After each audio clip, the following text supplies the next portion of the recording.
ਦੇਸ਼ ਪ੍ਰਦੇਸ਼ 'ਚ ਵਸਦੇ ਪੰਜਾਬੀਆਂ ਦਾ ਇੱਕ ਵਾਰ ਫੇਰ ਸਵਾਗਤ ਹੈ। ਤੁਸੀਂ ਦੇਖ ਰਹੇ ਹੋ ਪ੍ਰੋਗਰਾਮ ਮੁੱਦੇ ਦਾ ਡਿਸਕਸ਼ਨ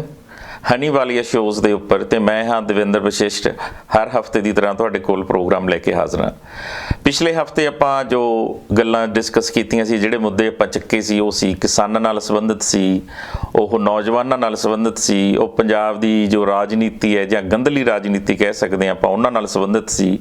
ਜਾਂ ਜੋ ਅਖੌਤੀ ਇਮਾਨਦਾਰੀ ਦੀਆਂ ਕਸਮਾਂ ਖਾਣ ਵਾਲੇ ਲੀਡਰ ਹੈ ਜਿਹੜੇ ਉਹਨਾਂ ਦੀ ਅਸਲੀਅਤ ਕੀ ਹੈ, ਜਾਂ ਆਪਾਂ ਉਹਦਾ ਮੁੱਦਾ ਚੱਕਿਆ ਸੀ। ਅੱਜ ਆਪਾਂ ਇੱਕ ਭਖਦੇ ਹੋਏ ਮੁੱਦੇ ਦੇ ਉੱਤੇ ਫੇਰ ਡਿਸਕਸ ਕਰਾਂਗੇ ਜਿਹੜਾ ਕਿ ਆਪਣੇ ਕਿਸਾਨੀ ਨਾਲ ਸੰਬੰਧਿਤ ਹੈ। ਇਹ ਸੈਂਟਰਲ ਗਵਰਨਮੈਂਟ ਨੇ ਇੱਕ ਆਰਡੀਨੈਂਸ ਜਾਰੀ ਕਰਕੇ ਸਰਕਾਰ ਨੇ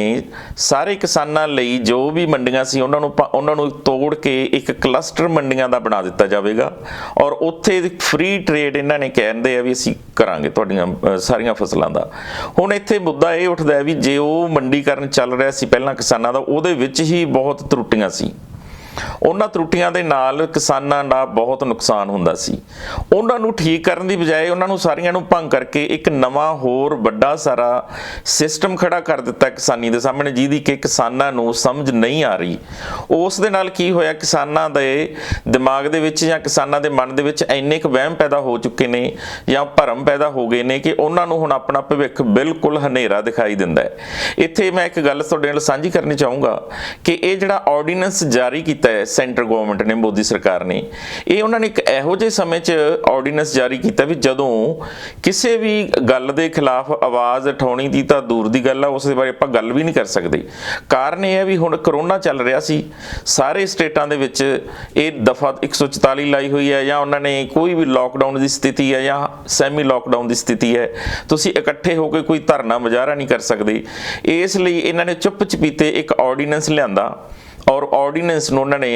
ਇੱਕ ਆਪਣੀ ਕੈਬਨਿਟ ਵਿੱਚੋਂ ਪਾਸ ਕਰਾਇਆ ਔਰ ਉਹਨੂੰ ਕਾਨੂੰਨ ਬਣਾ ਦਿੱਤਾ। ਸੋ ਹੁਣ ਇੱਥੇ ਗੱਲ ਇਹ ਸਵਾਲ ਇਹ ਉੱਠਦਾ ਵੀ ਕਿਸਾਨਾਂ ਨਾਲ ਸੰਬੰਧਿਤ ਜਿਹੜੀ ਕਿਸਾਨ ਸਾਰੇ ਦੇਸ਼ ਨੂੰ ਅਨਾਜ ਭੰਡਾਰ ਦੇ ਨਾਲ ਭਰਪੂਰ ਕਰਦੇ ਨੇ ਔਰ ਉਹਨਾਂ ਦੀ ਸਾਰੀਆਂ ਜ਼ਰੂਰਤਾਂ ਪੂਰੀਆਂ ਕਰਦੇ ਨੇ, ਉਹਨਾਂ ਦੇ ਨਾਲ ਸੰਬੰਧਿਤ ਇੱਕ ਬਹੁਤ ਵੱਡਾ ਮੁੱਦਾ ਇਹ ਆਰਡੀਨੈਂਸ ਕਿਉਂ ਲੈ ਕੇ ਆਈ? ਕਿਉਂ ਨਹੀਂ ਸਰਕਾਰ ਨੇ ਇਸ ਮੁੱਦੇ ਦੇ ਉੱਤੇ ਇੱਕ ਬਿੱਲ ਲੈ ਕੇ ਆਂਦਾ ਔਰ ਸਾਰੀਆਂ ਪਾਰਟੀਆਂ ਨਾਲ ਸਰਬ ਸਾਂਝੇ ਤੌਰ ਤੇ ਵਿਚਾਰ ਕੀਤਾ ਤੇ ਉਸ ਨੂੰ ਪਾਸ ਕਰਵਾਇਆ? ਪਰ ਇੱਥੇ ਕਿਤੇ ਨਾ ਕਿਤੇ ਸਰਕਾਰ ਦੀ ਨੀਤ ਦੇ ਵਿੱਚ ਖੋਟ ਲੱਗਦਾ ਕਿ ਉਹਨਾਂ ਨੂੰ ਪਹਿਲਾਂ ਪਤਾ ਸੀ ਵੀ ਇਹ ਬਿੱਲ ਪਾਸ ਨਹੀਂ ਹੋਣਾ, ਕਿਉਂਕਿ ਸਰਕਾਰ ਕੋਲੇ ਦੋਹਾਂ ਸਦਨਾਂ ਦੇ ਵਿੱਚ ਫੁੱਲ ਮੈਜੋਰਟੀ ਨਹੀਂ ਹੈ। ਪਰ ਫਿਰ ਇੱਕ ਗੱਲ ਇੱਥੇ ਉੱਠਦੀ ਹੈ ਵੀ ਅਗਰ ਉਹਨਾਂ ਨੂੰ ਇਹ ਪਹਿਲਾਂ ਸ਼ੰਕੇ ਸੀ ਵੀ ਇਹ ਬਿੱਲ ਪਾਸ ਨਹੀਂ ਹੋਣਾ, ਤਾਂ ਉਹਨਾਂ ਨੂੰ ਚਾਹੀਦਾ ਸੀ ਉਹ ਸਰਵ ਪਾਰਟੀ ਮੀਟਿੰਗਸ ਨਾਲ ਸਾਰਿਆਂ ਨਾਲ ਬੈਠ ਕੇ ਇਹ ਗੱਲਬਾਤ ਕਰਦੇ, ਜਿੰਨੀਆਂ ਕਿਸਾਨ ਯੂਨੀਅਨ ਸੀ, ਕਿਸਾਨਾਂ ਦੇ ਜੋ ਰਿਪਰੈਜ਼ੈਂਟੇਸ਼ਨ ਸੀ, ਜਾਂ ਕਿਸਾਨਾਂ ਦੇ ਨਾਲ ਸੰਬੰਧਿਤ ਜੋ ਖੇਤੀਬਾੜੀ ਯੂਨੀਵਰਸਿਟੀਆਂ ਸੀ ਸਾਰੇ ਦੇਸ਼ ਦੇ ਵਿੱਚ, ਉਹਨਾਂ ਦੇ ਨਾਲ ਬੈਠ ਕੇ ਜਿਹੜੇ ਵੱਡੇ ਵਿਦਵਾਨ ਸੀ ਕਿਸਾਨੀ ਦੇ ਨਾਲ ਸੰਬੰਧਿਤ, ਉਹਨਾਂ ਨਾਲ ਬੈਠ ਕੇ ਗੱਲਬਾਤ ਕਰਦੇ ਔਰ ਉਹਨਾਂ ਨੂੰ ਇਹ ਦੱਸਦੇ ਵੀ ਅਸੀਂ ਆਹ ਬਿੱਲ ਲੈ ਕੇ ਆਉਂਦੇ ਹਾਂ ਤੇ ਤੁਸੀਂ ਵੀ ਆਪੋ ਆਪਣੀਆਂ ਸੰਬੰਧਿਤ ਪਾਰਟੀਆਂ ਜਿਹੜੀਆਂ ਰਾਜਨੀਤਿਕ ਪਾਰਟੀਆਂ ਉਹਨਾਂ ਦੇ ਨੇਤਾਵਾਂ ਨੂੰ ਸਮਝਾਓ ਵੀ ਇਹ ਬਿੱਲ ਪਾਸ ਕਰਾਉਣ ਦੇ ਵਿੱਚ ਕਿਸਾਨੀ ਦਾ ਫਾਇਦਾ ਹੋਵੇਗਾ। ਇੱਥੇ ਹੁਣ ਦੋ ਚੀਜ਼ਾਂ ਹੋਈਆਂ, ਇੱਕ ਤਾਂ ਬਿੱਲ ਨਹੀਂ ਲੈ ਕੇ ਆਏ ਉਹ, ਇੱਕ ਕਿਸੇ ਨਾਲ ਵੀ ਉਹਨਾਂ ਨੇ ਡਿਸਕਸ ਨਹੀਂ ਕੀਤਾ ਸਰਕਾਰ ਨੇ, ਮੋਦੀ ਸਰਕਾਰ ਨੇ, ਔਰ ਸਿੱਧਾ ਆਰਡੀਨੈਂਸ ਲਿਆ ਕੇ ਇਸ ਨੂੰ ਇੱਕ ਕਾਨੂੰਨ ਦੇ ਰੂਪ ਦੇ ਵਿੱਚ ਲਿਆ ਕੇ ਸਾਰੇ ਕਿਸਾਨਾਂ ਦੇ ਉੱਤੇ ਥੋਪ ਦਿੱਤਾ। ਹੁਣ ਕਿਸਾਨਾਂ ਦੇ ਕੋਲੇ ਹੋਰ ਕੋਈ ਰਾਹ ਨਹੀਂ ਸਿਵਾਏ ਉਹ ਇਹਨਾਂ ਮੰਡੀਆਂ ਦਾ ਜੋ ਕਲਸਟਰ ਬਣਾਇਆ, ਇੱਕ ਵੱਡੀ ਮੰਡੀ ਬਣਾਈ ਹੈ, ਉੱਥੇ ਇਹ ਆਪਦੀਆਂ ਫਸਲਾਂ ਨੂੰ ਵੇਚਣ, ਜਾਂ ਜਿਹੜੇ ਉੱਥੇ ਵਪਾਰੀ ਹੋਣਗੇ ਉਹ ਵਪਾਰੀ ਤੁਹਾਡੀਆਂ ਫਸਲਾਂ ਨੂੰ ਖਰੀਦਣ। ਹੁਣ ਇੱਥੇ ਸਭ ਤੋਂ ਵੱਡਾ ਸਵਾਲ ਇਹ ਉੱਠਦਾ ਹੈ, ਮੈਂ ਪੰਜਾਬ ਦੇ ਕਿਸਾਨਾਂ ਦੀ ਗੱਲ ਕਰਦਾ ਕਿਉਂਕਿ ਆਪਾਂ ਜੇ ਦੇਖਿਆ ਜਾਵੇ ਤਾਂ ਸਭ ਤੋਂ ਵੱਧ ਇਸ ਨਾਲ ਅਫੈਕਟਡ ਪੰਜਾਬ ਦੇ ਕਿਸਾਨ ਹੋ ਰਹੇ ਨੇ। ਆਪਣੀ ਪੰਜਾਬ ਦੇ ਵਿੱਚੋਂ ਜੋ MP ਸਾਹਿਬਾਨ ਇਸ ਵਕਤ ਪ੍ਰੈਜ਼ੈਂਟ ਨੇ ਉੱਥੇ ਸਰਕਾਰ ਦੇ ਵਿੱਚ, ਉਹਨਾਂ ਚੋਂ ਸ਼੍ਰੋਮਣੀ ਅਕਾਲੀ ਦਲ ਹਿੱਸੇਦਾਰ ਵੀ ਹੈ ਸਰਕਾਰ ਦਾ। ਔਰ ਇੱਥੇ ਇੱਕ ਸਭ ਤੋਂ ਵੱਡੀ ਖਾਸ ਗੱਲ ਇਹ ਹੈ ਕਿ ਸ਼੍ਰੋਮਣੀ ਅਕਾਲੀ ਦਲ ਆਪਣੇ ਆਪ ਨੂੰ ਪੰਜਾਬ ਦੀ ਕਿਸਾਨੀ ਦਾ ਮਸੀਹਾ ਹੀ ਦਰਸਾਉਂਦਾ ਆਇਆ ਹੁਣ ਤੱਕ, ਔਰ ਇਹਦੇ 'ਚ ਕੋਈ ਸ਼ੱਕ ਨਹੀਂ ਕਿ ਬਹੁਤ ਵੱਡੀ ਗਿਣਤੀ ਵਿੱਚ ਪੰਜਾਬ ਦੇ ਜ਼ਿਮੀਂਦਾਰਾਂ ਦੀਆਂ ਵੋਟਾਂ, ਪੰਜਾਬ ਦੇ ਕਿਸਾਨਾਂ ਦੀਆਂ ਵੋਟਾਂ ਸ਼੍ਰੋਮਣੀ ਅਕਾਲੀ ਦਲ ਦੇ ਹੱਕ ਵਿੱਚ ਹੁਣ ਤੱਕ ਭੁਗਤਦੀਆਂ ਰਹੀਆਂ ਨੇ।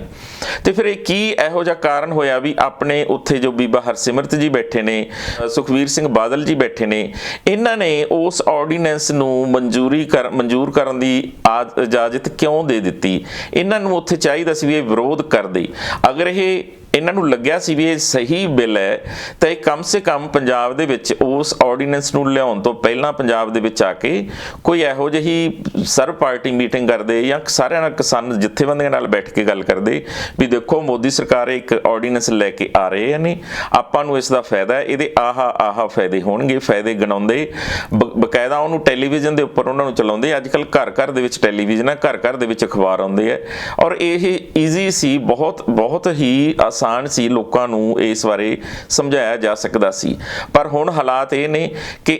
ਇਸ ਜੋ ਆਰਡੀਨੈਂਸ ਆਇਆ ਇਹਦੇ ਬਾਰੇ ਅਗਰ ਤੁਸੀਂ ਕਿਸੇ ਕਿਸਾਨ ਨਾਲ ਗੱਲ ਕਰੋ ਤਾਂ ਉਹਨਾਂ ਦੇ ਕੋਲੇ ਇੱਕ ਗੱਲ ਇਹ ਆ ਗਈ ਵੀ ਹੁਣ ਤੁਹਾਨੂੰ ਵੱਡੇ ਜਿਹੜੇ ਵਪਾਰੀ ਨੇ ਉਹਨਾਂ ਨੇ ਤੁਹਾਡੀਆਂ ਜ਼ਮੀਨਾਂ ਤੁਹਾਡੇ ਕੋਲੋਂ ਠੇਕੇ ਤੇ ਲੈ ਕੇ ਤੁਹਾਨੂੰ ਉੱਥੇ ਘੰਟਿਆਂ ਦੇ ਹਿਸਾਬ ਨਾਲ ਪੈਸੇ ਦਿਆ ਕਰਨਗੇ ਔਰ ਉੱਥੋਂ ਕੰਮ ਕਰਾਇਆ ਕਰਨਗੇ। ਇਹ ਇੱਕ ਬੜੀ ਗਲਤ ਫਹਿਮੀ ਹੈ ਜਾਂ ਇਹ ਸੱਚਾਈ ਹੈ ਜਾਂ ਇਹ ਇੱਕ ਅਫਵਾਹ ਹੈ। ਇਹ ਪੂਰੇ ਪੰਜਾਬ ਦੇ ਵਿੱਚ ਉੱਡ ਚੁੱਕੀ ਹੈ ਕਿਉਂਕਿ ਮੈਂ ਜਦੋਂ ਪਿੰਡ ਫੋਨ ਕਰਦਾ ਜਾਂ ਮੈਂ ਕਿਸੇ ਹੋਰ ਦੋਸਤਾਂ ਮਿੱਤਰਾਂ ਨਾਲ ਗੱਲ ਕਰਦਾ ਇਸ ਵਿਸ਼ੇ ਤੇ ਉਹਨਾਂ ਕੋਲੋਂ ਮੈਨੂੰ ਇਹ ਦੱਸਿਆ ਜਾਂਦਾ ਵੀ ਇਹ ਤਾਂ ਹੁਣ ਜੀ ਸਾਡਾ ਤਾਂ ਕੰਮ ਗਿਆ, ਹੁਣ ਜਿਹੜੀਆਂ ਜ਼ਮੀਨਾਂ ਠੇਕੇ ਤੇ ਲੱਗਿਆ ਕਰਨਗੀਆਂ ਉਹ ਵੱਡੇ ਵਪਾਰੀ ਠੇਕੇ ਤੇ ਲਿਆ ਕਰਨਗੇ ਔਰ ਉੱਥੇ ਜਿਹੜੇ ਆਪਣੇ ਜ਼ਿਮੀਂਦਾਰ ਕਿਸਾਨ ਭਰਾ ਨੇ ਜਾਂ ਆਪਣੇ ਮਜ਼ਦੂਰ ਭਰਾ ਨੇ ਉਹਨਾਂ ਤੋਂ ਉੱਥੇ ਦਿਹਾੜੀ ਤੇ ਕੰਮ ਕਰਾਇਆ ਕਰਨਗੇ। ਸੋ ਲੋਕਾਂ ਨੇ ਕਈਆਂ ਨੇ ਇਹ ਸੋਚਣ ਲੱਗ ਗਏ ਵੀ ਆਪਾਂ ਆਪਣੇ ਟਰੈਕਟਰ ਸੰਦ ਸੰਧੇੜੇ ਜਿਹੜੇ ਉਹ ਵੇਚੋ, ਹੁਣ ਕੀ ਕਰਨਾ ਆਪਾਂ ਇੱਥੇ ਪੰਜਾਬ ਦੇ ਵਿੱਚ ਜਦੋਂ ਆਪਣੀ ਜ਼ਮੀਨ ਹੀ ਨਹੀਂ ਰਹੇਗੀ। ਇੱਥੋਂ ਤੱਕ ਕਿ ਕਈਆਂ ਦੇ ਮਨ 'ਚ ਇਹ ਆ ਚੁੱਕਿਆ ਹੈ, ਚਾਹੇ ਇਹਨੂੰ ਤੁਸੀਂ ਅਨਪੜ੍ਹਤਾ ਦੀ ਵਜ੍ਹਾ ਲੈ ਲਓ ਜਾਂ ਤੁਸੀਂ ਕੋਈ ਵੀ ਕਾਰਨ ਲੈ ਲਓ, ਉਹਨਾਂ ਨੂੰ ਇਹ ਲੱਗ ਰਿਹਾ ਵੀ ਸਰਕਾਰਾਂ ਨੇ ਤੁਹਾਡੇ ਕੋਲੋਂ ਜ਼ਮੀਨਾਂ ਖੋਹਣ ਦਾ ਇਹ ਇੱਕ ਆਰਡੀਨੈਂਸ ਲੈ ਆਂਦਾ ਹੈ। ਸੋ ਹੁਣ ਇੱਥੇ 3 ਸਵਾਲ ਨੇ ਜੋ ਕਿਸਾਨੀ ਦੇ ਦਿਮਾਗ ਦੇ ਵਿੱਚ ਕਿਸਾਨਾਂ ਦੇ ਮਨ ਵਿੱਚ ਆ ਰਹੇ ਨੇ। ਨੰਬਰ 1, ਉਹ ਆਪਣੇ ਆਪ ਨੂੰ ਇਹ ਮੰਨ ਰਹੇ ਨੇ ਕਿ ਉਹਨਾਂ ਨੂੰ ਮਲਕੀਅਤ ਜ਼ਮੀਨ ਦੀ ਮਲਕੀਅਤ ਤੋਂ ਵਾਂਝੇ ਕਰ ਦਿੱਤਾ ਜਾਵੇਗਾ। ਦੂਜਾ, ਉਹ ਮੰਨ ਰਹੇ ਆ ਵੀ ਉਹ ਆਪਣੀ ਮਰਜ਼ੀ ਨਾਲ ਫਸਲ ਕਿਤੇ ਨਹੀਂ ਵੇਚ ਸਕਣਗੇ, ਆਪਣੀ ਮਰਜ਼ੀ ਦੇ ਭਾਅ ਨਹੀਂ ਉਹਨਾਂ ਨੂੰ ਮਿਲਣੇ ਔਰ ਉਹਨਾਂ ਨੂੰ ਵਪਾਰੀਆਂ ਦੀ ਮਰਜ਼ੀ ਦੇ ਭਾਅ ਮਿਲਣੇ ਨੇ। ਤੀਜਾ, ਉਹਨਾਂ ਨੂੰ ਇਹ ਲੱਗਦਾ ਹੈ ਵੀ ਅਸੀਂ ਆਪਦੇ ਜ਼ਮੀਨ ਦੇ ਮਾਲਕ ਹੋ ਕੇ ਹੀ ਉਹਦੇ ਵਿੱਚ ਦਿਹਾੜੀਦਾਰ ਮਜ਼ਦੂਰ ਬਣਾ ਦਿੱਤੇ ਜਾਣਗੇ। ਸੋ ਹੁਣ ਇੱਥੇ ਡਿਊਟੀ ਕਿਸ ਦੀ ਬਣਦੀ ਹੈ? ਸਭ ਤੋਂ ਪਹਿਲਾਂ ਮੈਂ ਕਹੂੰਗਾ ਆਪਣੀ ਜੋ ਭਾਈਵਾਲੀ ਸਰਕਾਰ ਹੈ ਵਿੱਚ ਜਿਹੜੇ ਸ਼੍ਰੋਮਣੀ ਅਕਾਲੀ ਦਲ ਬਾਦਲ ਦੀ ਭਾਈਵਾਲੀ ਹੈ ਬੀਜੇਪੀ ਦੇ ਨਾਲ। ਸੋ ਸਭ ਤੋਂ ਪਹਿਲਾਂ ਇਹ ਸਵਾਲ ਮੈਂ ਉਠਾਊਂਗਾ, ਮੈਂ ਕਹੂੰਗਾ ਇਹ ਕਿ ਆਪਾਂ ਜਿੰਨੇ ਜ਼ਿਮੀਂਦਾਰ ਭਰਾ ਨੇ, ਕਿਸਾਨ ਭਰਾ ਨੇ, ਉਹ ਜ਼ਰੂਰ ਸੁਖਬੀਰ ਸਿੰਘ ਬਾਦਲ ਜੀ ਜੋ ਕਿ ਸ਼੍ਰੋਮਣੀ ਅਕਾਲੀ ਦਲ ਦੇ ਪ੍ਰਧਾਨ ਨੇ ਉਹਨਾਂ ਤੋਂ ਇਹ ਪੁੱਛਣ ਕਿ ਸਾਨੂੰ ਤੁਸੀਂ ਦੱਸੋ ਵੀ ਇਸ ਆਰਡੀਨੈਂਸ ਦਾ ਅਸਲੀ ਮਤਲਬ ਕੀ ਹੈ। ਇੱਥੇ ਭੰਬਲ ਭੂਸੇ 'ਚ ਇਹ ਪਿਆ ਵੀ ਜਦੋਂ ਪੰਜਾਬ ਦੇ ਵਿੱਚ ਸਰਵ ਪਾਰਟੀ ਮੀਟਿੰਗ ਹੋਈ ਤਾਂ ਉੱਥੇ ਬਾਦਲ ਸਾਹਿਬ ਸੁਖਬੀਰ ਸਿੰਘ ਬਾਦਲ ਜੀ ਨੇ ਇਹ ਕਿਹਾ ਵੀ ਠੀਕ ਹੈ, ਅਸੀਂ ਆਪਾਂ ਸਾਰੇ ਜਾ ਕੇ ਸੈਂਟਰ ਗਵਰਨਮੈਂਟ 'ਚ ਗੱਲ ਕਰਦੇ ਹਾਂ ਵੀ ਅਸੀਂ ਇਸ ਬਿੱਲ ਦੇ ਨਾਲ ਖੁਸ਼ ਨਹੀਂ ਹਾਂ। ਅਗਰ ਤੁਸੀਂ ਖੁਸ਼ ਨਹੀਂ ਸੀ ਤਾਂ ਤੁਸੀਂ ਆਰਡੀਨੈਂਸ ਨੂੰ ਪਾਸ ਕਰਾਉਣ ਦੇ ਵਿੱਚ ਮਦਦ ਹੀ ਕਿਉਂ ਕੀਤੀ? ਉੱਥੇ ਹੀ ਤੁਸੀਂ ਵਾਕਆਊਟ ਕਰ ਜਾਂਦੇ ਜਾਂ ਤੁਸੀਂ ਕਹਿ ਦਿੰਦੇ ਵੀ ਅਸੀਂ ਤੁਹਾਡੇ ਸਰਕਾਰ ਦੇ ਭਾਈਵਾਲ ਹੈਗੇ ਤੇ ਅਸੀਂ ਇਸ ਦੁਰਭਾਗਿਆਪੂਰਨ ਬਿੱਲ ਹੈ ਜਿਹੜਾ ਇਹ ਨਿਰਾਸ਼ਾਜਨਕ ਬਿੱਲ ਹੈ ਆਰਡੀਨੈਂਸ, ਅਸੀਂ ਇਹਦੇ ਭਾਗੀਦਾਰ ਨਹੀਂ ਬਣਨਾ ਚਾਹੁੰਦੇ, ਸੋ ਅਸੀਂ ਛੱਡੀ ਮਿਨਿਸਟਰੀ, ਅਸੀਂ ਚੱਲੇ ਬਾਹਰ। ਕੁਛ ਨਾ ਕੁਛ ਪ੍ਰੈਸ਼ਰ, ਕੋਈ ਨਾ ਕੋਈ ਤਾਂ ਪ੍ਰੈਸ਼ਰ ਪਾਉਂਦਾ। ਹੁਣ ਇੱਥੇ ਇਹ ਗੱਲਾਂ ਆ ਰਹੀਆਂ ਨੇ, ਪ੍ਰੈਸ ਦੇ ਵਿੱਚ ਵੀ ਆ ਰਹੀਆਂ ਨੇ, ਰੇਡੀਓ ਦੇ ਵਿੱਚ ਵੀ ਆ ਰਹੀਆਂ ਨੇ ਜਾਂ ਟੀਵੀ ਤੇ ਵੀ ਆ ਰਹੀਆਂ ਹੈ ਵੀ ਜੋ ਇਹ ਆਰਡੀਨੈਂਸ ਹੈ ਇਹ ਕਿਸਾਨਾਂ ਦੇ ਪੱਖੀ ਹੈ। ਪਰ ਇਹਦੇ ਵਿੱਚੋਂ ਕਿਸਾਨਾਂ ਦਾ ਪੱਖ ਕਿਤੇ ਨਜ਼ਰ ਨਹੀਂ ਆਉਂਦਾ ਕਿਉਂਕਿ ਅਗਰ ਜੇ ਵਪਾਰੀਆਂ ਨੇ ਆਪਣੀ ਮਰਜ਼ੀ ਨਾਲ ਫਸਲਾਂ ਖਰੀਦਣੀਆਂ ਤਾਂ ਉਹਨਾਂ ਨੇ ਕਣਕ ਦਾ ਭਾਅ ਜੇ 2000 MSP ਸੀ ਤਾਂ ਉਸ ਤੇ ਉਹਨਾਂ ਨੇ ਨਹੀਂ ਦੇਣਾ, ਉਹਨਾਂ ਦੀ ਮਰਜ਼ੀ ਹੈ, ਉਹ ਦੇਣ ਨਾ ਦੇਣ। ਹੋ ਸਕਦਾ ਉਹਨਾਂ ਨੂੰ ਇਹ ਸੋਚਣਾ ਵੀ ਸਾਨੂੰ ਤਾਂ ਜੀ 200 ਟਨ ਕਣਕ ਚਾਹੀਦੀ ਹੈ ਫਲਾਣੇ ਇਸ ਕੰਮ ਵਾਸਤੇ, ਬਸ ਅਸੀਂ ਖਰੀਦ ਲਈ, ਬਸ ਬਹੁਤ ਹੈ। ਸਾਨੂੰ 10,000 ਟਨ ਅਨਾਜ ਚਾਹੀਦਾ ਸੀ, ਅਸੀਂ ਖਰੀਦ ਲਿਆ, ਬਹੁਤ ਹੈ। ਸਾਡੇ ਕੋਲੇ 10 ਲੱਖ ਟਨ ਦਾ ਭੰਡਾਰ ਹੁਣ ਕੰਪਲੀਟ ਹੋ ਗਿਆ, ਅਸੀਂ ਹੁਣ ਬਾਕੀ ਨਹੀਂ ਖਰੀਦਣਾ ਤੇ ਬਾਕੀ ਅਨਾਜ ਜਾਂ ਹੋਰ ਜਿਹੜੀਆਂ ਫਸਲਾਂ ਕ੍ਰੌਪਸ ਹੈਗੀਆਂ ਉਹ ਕਿੱਥੇ ਜਾਣਗੀਆਂ? ਇਹਨਾਂ ਚੀਜ਼ਾਂ ਨੂੰ ਦੇਖਦੇ ਹੋਏ ਇਸ ਆਰਡੀਨੈਂਸ ਨੂੰ ਜੇ ਆਪਾਂ ਇਹ ਕਿਹਾ ਜਾਵੇ ਵੀ ਇੱਕ ਕਾਹਲੀ ਵਿੱਚ ਲਿਆ ਗਿਆ ਇੱਕ ਮੰਦਭਾਗਾ ਫੈਸਲਾ ਹੈ। ਹੋ ਸਕਦਾ ਹੈ ਜੋ ਆਪਣੇ ਕਿਸਾਨੀ ਨਾਲ ਸੰਬੰਧਿਤ ਆਪਣੇ ਵਿਗਿਆਨੀ ਨੇ ਜਾਂ ਇਸ ਦੇ ਨਾਲ ਹੋਰ ਬਹੁਤ ਵੱਡੇ ਵਿਦਵਾਨ ਬੈਠੇ ਨੇ, ਉਹ ਇਹ ਕਿਸੇ ਸਿੱਟੇ ਤੇ ਪਹੁੰਚ ਜਾਣ ਇਸ ਆਰਡੀਨੈਂਸ ਨੂੰ ਪੜ੍ਹ ਕੇ ਵੀ ਹਾਂ ਇਹਦੇ ਨਾਲ ਕਿਸਾਨਾਂ ਦਾ ਭਲਾ ਹੋਣਾ ਹੈ, ਤਾਂ ਹੋ ਸਕਦਾ ਹੈ ਇਹ ਭਲੇ ਵਾਲੀ ਗੱਲ ਕਿਸਾਨਾਂ ਦੇ ਪੱਲੇ ਪੈ ਜੇ। ਪਰ ਇਸ ਵਕਤ ਜੋ ਕਿਸਾਨ ਇਹ ਸੋਚ ਰਿਹਾ ਹੈ, ਉਹ ਜੋ ਕਿਸਾਨ ਇਸ ਵਕਤ ਚਿੰਤਾ ਦੇ ਵਿੱਚ ਬੈਠਾ ਹੈ, ਉਹਨਾਂ ਨੂੰ ਇਹ ਲੱਗਦਾ ਹੈ ਵੀ ਉਹਨਾਂ ਦੀ ਜ਼ਮੀਨ ਉਹਨਾਂ ਦੇ ਹੱਥੋਂ ਗਈ ਤੇ ਹੁਣ ਵਪਾਰੀਆਂ ਦੇ ਹੱਥਾਂ 'ਚ ਆ ਜੂਗੀ ਔਰ ਉਹ ਵਪਾਰੀਆਂ ਦੇ ਸੀਰੀ ਬਣ ਕੇ ਰਹਿ ਜਾਣਗੇ। ਸੋ ਇਹਨਾਂ ਚੀਜ਼ਾਂ ਨੂੰ ਦੇਖਦੇ ਹੋਏ ਜੇ ਆਪਾਂ ਕਹੀਏ ਸਰਕਾਰਾਂ ਨੂੰ, ਆਪਾਂ ਆਪਣੀ ਪੰਜਾਬ ਸਰਕਾਰ ਹੈ ਜਿਹੜੀ ਉਹ ਇਸ ਆਰਡੀਨੈਂਸ ਦੇ ਬਿਲਕੁਲ ਖਿਲਾਫ ਹੈ। ਚਲੋ ਇਹਨੂੰ ਆਪਾਂ ਜੇ ਇਹ ਕਹੀਏ ਵੀ ਇਹ ਇੱਕ ਰਾਜਨੀਤੀ ਦਾ ਕੋਈ ਕਾਰਨ ਹੈ ਤਾਂ ਕਰਕੇ ਖਿਲਾਫ ਹੈ, ਪਰ ਨਹੀਂ, ਇਸ ਦੇ ਨਾਲ ਇਹਦੇ ਨਾਲ ਇਹ ਵੀ ਹੈ ਵੀ ਆਪਣੇ ਜੋ ਸ਼੍ਰੋਮਣੀ ਅਕਾਲੀ ਦਲ, ਜੋ ਰਵਾਇਤੀ ਪਾਰਟੀਆਂ ਦੋ ਨੇ, ਅਕਾਲੀ ਦਲ ਬਾਦਲ ਤੇ ਕਾਂਗਰਸ, ਇਹਨਾਂ ਦੋਹਾਂ ਨੂੰ ਬਿਨਾਂ ਕਿਸੇ ਲੜਾਈ ਦੇ ਬੈਠ ਕੇ, ਦੋਨਾਂ ਨੂੰ ਆਪਦੇ ਵੱਡੇ ਲੀਡਰਾਂ ਨੂੰ ਬਿਠਾ ਕੇ ਔਰ ਉਹਦੇ ਵਿੱਚ ਖੇਤੀ ਵਿਗਿਆਨੀਆਂ ਨੂੰ ਬਿਠਾ ਕੇ ਇਹ ਪੁੱਛਿਆ ਜਾਵੇ, ਇਹਦੀ ਪੜਚੋਲ ਕੀਤੀ ਜਾਵੇ ਆਰਡੀਨੈਂਸ ਦੀ, ਔਰ ਲੋਕਾਂ ਨੂੰ ਇਸ ਭੰਬਲ ਭੂਸੇ ਚੋਂ ਕੱਢਿਆ ਜਾਵੇ, ਔਰ ਲੋਕਾਂ ਨੂੰ, ਕਿਸਾਨਾਂ ਨੂੰ ਖਾਸ ਕਰਕੇ, ਮਜ਼ਦੂਰਾਂ ਨੂੰ ਖਾਸ ਕਰਕੇ ਦੱਸਿਆ ਜਾਵੇ ਕਿ ਇਹਦੇ ਵਿੱਚ ਸਹੀ ਕੀ ਹੈ ਔਰ ਇਹਦਾ ਕੀ ਫਾਇਦਾ ਤੇ ਕੀ ਇਹਦਾ ਨੁਕਸਾਨ ਹੈ। ਮੈਂ ਇਹ ਕਹਿਣਾ ਕਿ ਆਪਣੇ ਸਾਰੇ ਕਿਸਾਨ, ਜੋ ਕਿਸਾਨ ਭਰਾ ਮੇਰੀ ਇਹ ਗੱਲ ਸੁਣ ਰਹੇ ਨੇ, ਉਹ ਇਹ ਸਵਾਲ ਆਪਣੇ ਆਪਣੇ ਹਲਕੇ ਦੇ MLA MP ਨੂੰ ਜ਼ਰੂਰ ਪੁੱਛਣ ਵੀ ਇਸ ਦਾ ਅਸਲੀਅਤ ਜੋ ਆਰਡੀਨੈਂਸ ਦੀ ਹੈ ਉਹ ਕੀ ਹੈ,